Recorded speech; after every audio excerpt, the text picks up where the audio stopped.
Yeah, guys, get it on. Welcome back to Fasty Fall. Brought to you by Fitlab, Tailwind Nutrition, Biomaxa, Capital Cycles. Hey, so let me tell you what happened in the weekend. Two quite big, hard events. I'll tell you what I learned. We'll have a quick tactical discussion, and I'll give you some thoughts and feelings. I'm going to attempt to make today's video quicker. We'll see how that goes. By the way, I've kind of had this thought lately.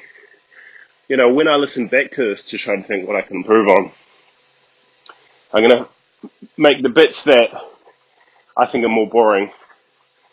I'm going to try to get through those bits faster, get the good bits sooner. So that's what I'm going to try to do. If you're looking at the screen, there's a picture taken by the wonderful Trina Iono of the race on Saturday, PNP Summer Series Race 4. Compare a guy like, the guy in blue, if you're looking, is Brent Backhouse. A real climber build compared to a guy like me, more of a time trialist. And if you look behind me, you can't really see him that well, guy Dan Walashevsky, a sprinter. I'll show you an amazing piece of power data in the sprint between me, comparing my ability versus sprinter like Dan in the final of this race. So let's have a quick look at the first race here. This is round 4, PNP Summer Series. We had 2 hours, 25 minutes, a distance of 96.6 k's, climbing of 792 meters. Work was 2180 kilojoules. We're going to say for about 8 McDonald's hamburgers an hour. It is a ton of work. Average speed of 39.8 kilometers an hour. It's pretty fast for a sort of rolling semi-hilly course. And let's look at the power differential. So the power was 250 watts for an effective power of 326 watts. A huge difference between actual power and normalized. Tells us that this race was very stop and start, i.e. lots of time with nothing happening and big bursts of acceleration to stay on. And really that's the guts of it. The group whittled down less than I thought it would. There's a really deep field in all of these races. So it wasn't like, even though there was accelerations, big selections went away. Towards the end of the race, it did start happening. By the way, in the last 10 Ks, I did get a cramp in my right hamstring again. And luckily, the pace in the bunch went off a little bit, so I just sort of slunk to the back, turned my leg over, sculled back, a cramp fix, made the cramp go away, and it saved my ass. So let's talk tactically about the end, because when we came into the final 3 Ks, we still had a group of at least 20 dudes in there. It was pretty big. It was setting up for a sprint, so that's a problem for me. As you know, not a sprinter. I can hold my top end 5-second power is about 1200 watts. That is on a good day, and I can't hold it for very long either. What I can do is hold a reasonable amount of power for quite a long time. So it makes me a time trialist. Blame my genetics. So I have a problem, which is if this is clearly setting up for a bunch sprint in the final couple of Ks, what do? Well, hopefully, like any plan you make for a race, you have a sort of a plan A, plan B and stuff. My plans of going off the front earlier didn't work, so what do? I had to keep a promise to myself, and the promise I made was, if we do get into this scenario, I am going to have to try to attempt to jump off the front in the last couple of Ks and hold it, on the basis that hopefully all of the sprinters will look around, hope for someone else to close the gap. And that's kind of what happened. I can just zoom in on my data here, and really in this last 2 minutes of the race, I put in basically a burst, weaved around a few people, and held for 1 minute 56 seconds, 531 watts to hold off the bunch. We had Dave Rowlands and Matt Webb-Smith, I believe, riding for Mayo GP and Capital Cycles, had gone off the front about 2 or 3 k's earlier than that. Part of me was wanting to try to catch them because they were only 500 metres up the road, but that wasn't likely going to happen, so I put in this burst, and it was a little bit marginal about whether I'd hold it, but my thought was correct, which was that a lot of sprinters and riders would wait for the bunch sprint and hope I would come back, which I did not. So I was coming third, about 10 metres before the line, who should gallop up behind me, but the aforementioned Dan Woloszewski, I hadn't noticed him really gaining on me. And to put this F in perspective, so he cuffs the line third with me just behind and fourth. To put that F into perspective, Dan had to jump out of the bunch and cover the 50 or 100 metres to me. He had to do that in the space of probably about 50 seconds. I remember looking at his data, somewhere in that region, 30 to 50 seconds. And just so there, I was holding 531 watts for 2 minutes, which is a strong effort. Dan held for most of that effort over 1,000 watts. So basically double the power, which I guess makes sense if he had to cover the gap to me, for that amount of time. The amount of power that I can hold for 5 to 10 seconds at best, he held for 3, 4, 5, 6 times as long as that, which is brutal and just shows you the power of, it's very strong muscle power, very good fitness. So that was good for him. The win taken by Dave Rowlands over Matt Webb-Smith and Dan Woloszewski. So that was good, and that was a tactic that, even though it only got me fourth, I feel like, that was kind of the right thing to do, right? Race 2 was yesterday. The Masters Cycling Club Road Race Champs, a much, much, much, much weaker field of Masters riders only, 35 and up for this race. I guess the field was a bit depleted because of the race the previous day and lots of other races like Gentle Annie handle a race going on around the country. So timing wise, it was a bit of a bummer, but still some good races turning up. This was 3 hours and 3 minutes, a distance of 112.4 kilometers, climbing of 853 meters, work I put in 2,700 kilojoules, so I don't know, 9 or 10 McDonald's hamburgers. So let's see how stochastic it was. Less so than the previous day, an actual power of 249 watts versus effective of 287. You can see the power numbers reflecting the much lower effort in this race. And as far as tactics, well, the first part of the race was very easy, gently rolling through, a number of riders falling off the back, even at that pace, leaving a selection of 4. Me, John Caron, Lee Campbell, Colin Sullivan. And if you're looking at the screen, we did a 4-up version of a team time trial for, well, let's see, I can figure it out here. Probably, you can see in the data, best part of an hour and a half. So let's just lapping it out, taking pretty gentle turns. All of the riders pretty evenly matched. So getting out to the rollers on the eastern side of the course was, in the second lap, was where I was planning to make some accelerations. I noticed that Colin Sullivan, I knew Lee would be good. About 10 k's before this, we dropped John, so it was just up to us.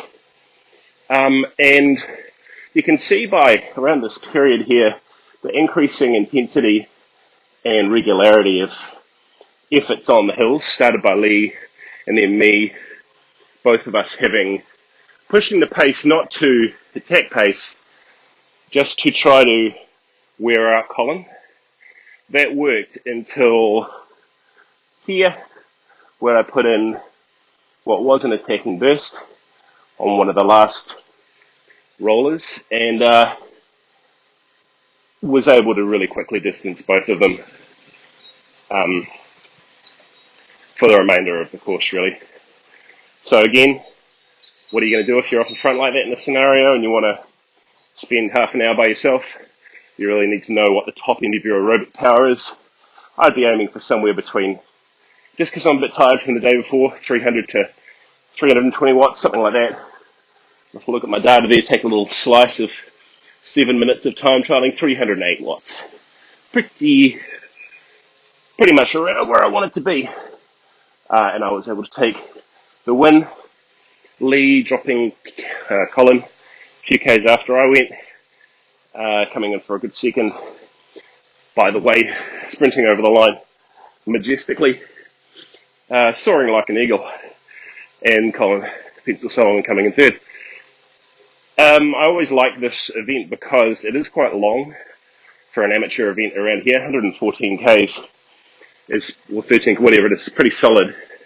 Great weather and great countryside to ride.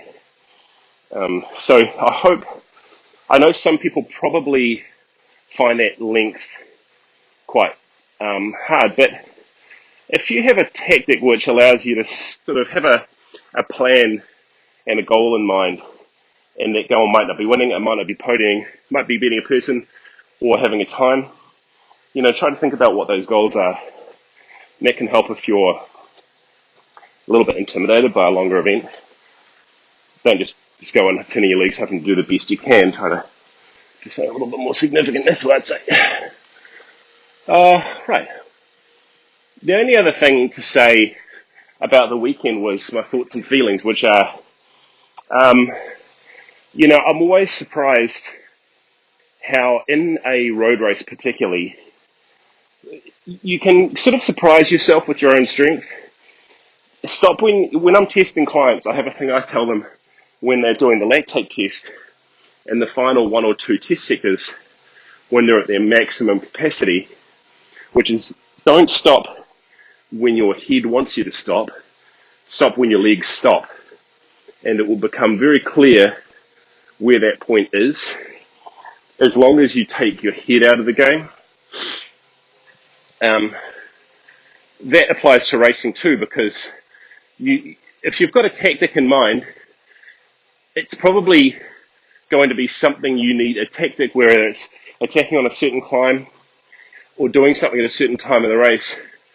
Let's just get it out now. It will hurt. But the idea is that it will hurt other people slightly more than it will hurt you, mentally or physically or both.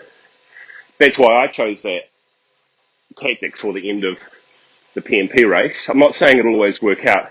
And by the way, all of this tactical stuff can only ever massage the odds of a good result in your favor. You can't ever guarantee anything in road racing, but you can massage the odds. You go into a race with no plan at all, you'll do much better on the overall scheme of things over a season of racing if you go in with a plan and then execute it. So, but kind of back what I was saying basically is, often guys, they're tired, and the split second choices in road racing about diving on wheels and chasing or not. And as long as tactically what you're doing is massaging the odds in your favor, always be aggressive and always try. And you might be surprised at riders who can't or won't chase. And it always surprises me. And it doesn't, as I say, it doesn't always go your way. It just goes your way a little bit more often than you might think. That massage those odds. So, next week we've got a graded race in a very similar circuit over in Martinborough with the Masters Club. The week after that is kind of like an exciting event for me, something I would like to get the course record in if possible, which is the Rua 50, 80-kilometre time trial around the lake in Featherston. If it's good weather, and it should be this time of year, that will bode well for a good time.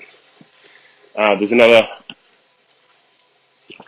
PNP Summer Series race, the final, that same weekend, which is round 5, multiple ascents of Blue Mountains, very strong climbers course. If you're someone who has good power to weight ratio, you can probably win this race if your power to weight onto the blood lactate accumulation. So if your lactate threshold, if your power to weight at lactate threshold is above 5 watts per kilo, you can probably win this race.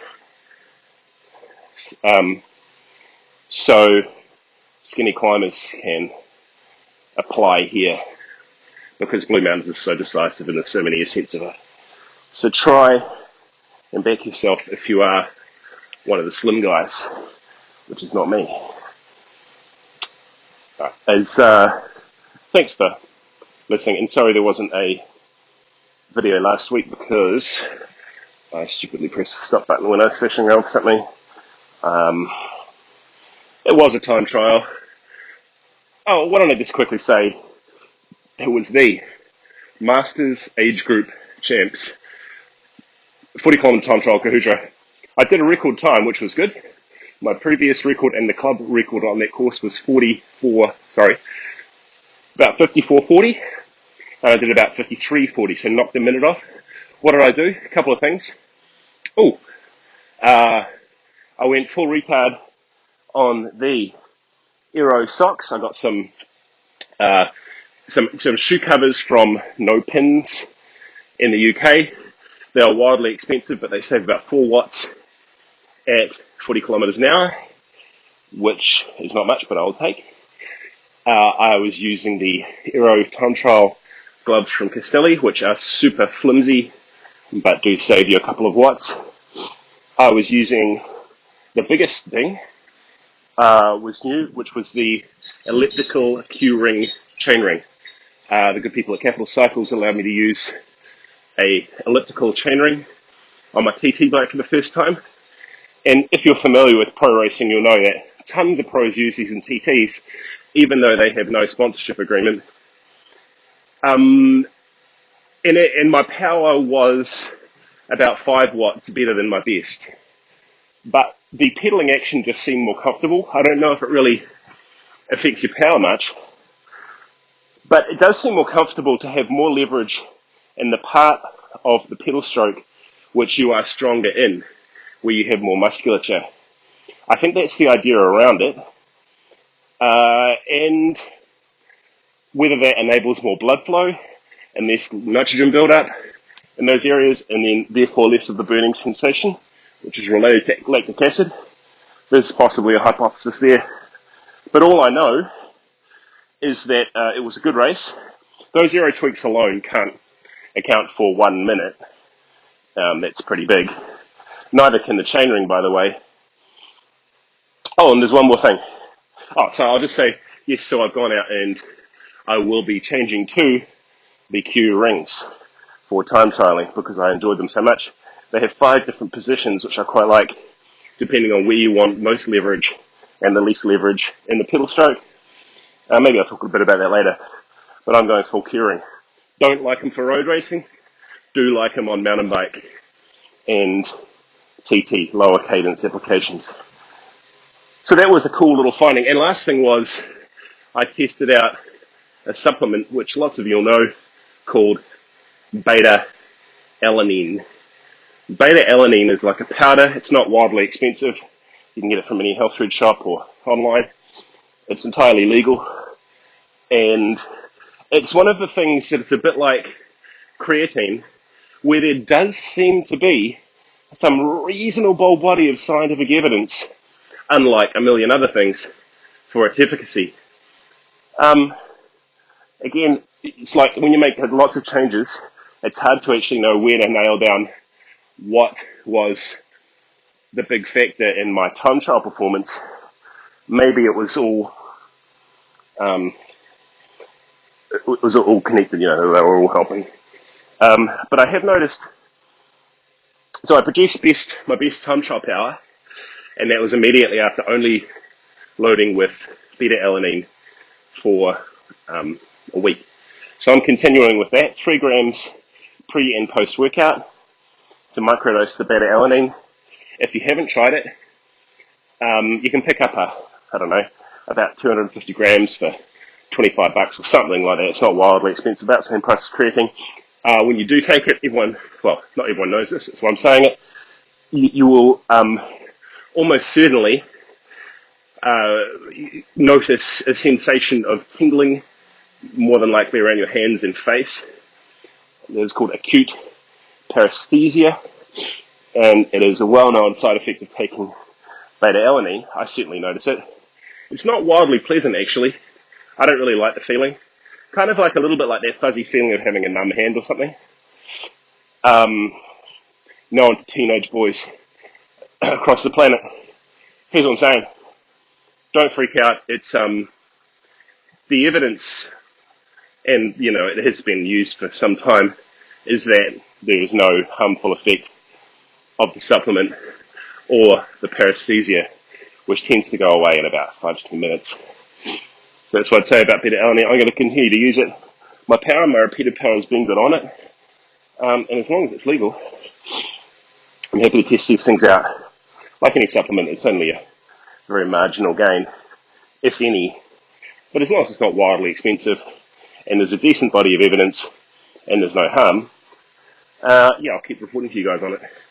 Alright, I'm wildly proud of Helen Beattie for coming second, female at our age group at the race, which is a giant race on the weekend.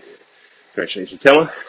I'm wildly proud of John Grimwood, doing a great job at the race, finishing minutes and minutes ahead of his target time, well under 3.5 hours, which for your first time at the race is pretty special.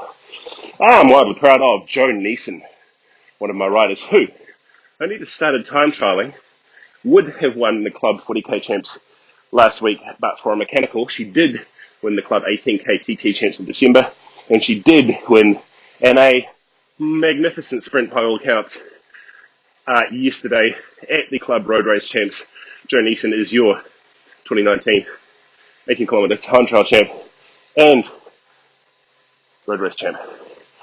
As am I. Hooray. So that was good. Who am I missing out? Probably many people, but those are the ones I'd like to mention this week. Congratulations, Helen, John, Joe, and me. Hey guys, if you would like a training plan from me, you can email me, steve@fitlab.co.nz. I would suggest visiting our website, fitlab.co.nz. I would also suggest sharing, and subscribing this video, please. You can find me, Stevie Bale, at Twitter. You can. What else can you do? You can go to Capital Cycles, and you can buy, using the discount codes under this video, from Biomaxa, 10% off and free shipping. You can also get 10% off your order of Tailwind. You can get a Tailwind, the drink supplement that I use. It's got the perfect blend of fructose, glucose, and caffeine. And the aforementioned cramp fix, 10% off. Shop online, use the code, and you'll get 10% off. Put it in your pocket, don't have to use it. It tastes disgusting. If you get cramp, it may save your ass. Saved my ass 4 out of the last 5 races I've done. If I hadn't had it, it would have been a wasted day. That's what I'm saying. Thanks for listening. And I'll see you on the weekend.